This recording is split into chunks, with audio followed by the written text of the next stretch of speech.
हाफिज साहब जा रहे हैं जी राजपूत कबड्डी क्लब में।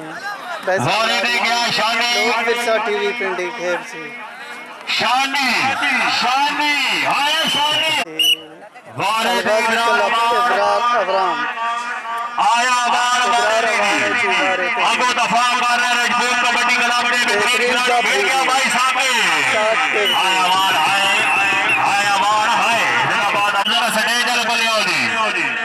पाकिस्तान पंजाब पुलिस वाले जनाब साढ़े को मौजूद है। आ जाओ जरा स्टेज वाली साइड जी।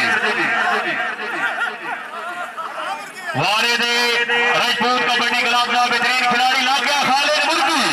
हाय मुर्गी हाय हाय हाय हाय हाय हाय हाय हाय हाय मुर्गी हाय हाय मुर्गी हाय हाय मुर्गी हाय हाय हाय जिंदाबाद मुर्गी। वारे दे गया जनाब अल गाजी कबड्डी क्लब का बेहतरीन खिलाड़ी जी।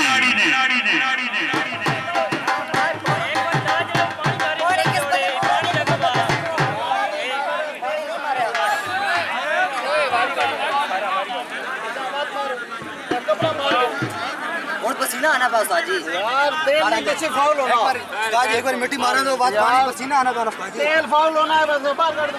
तेल कितने लगा हुआ तेल लगा सुनना कौन लाया बस जी है कि ना तो मार मारन दे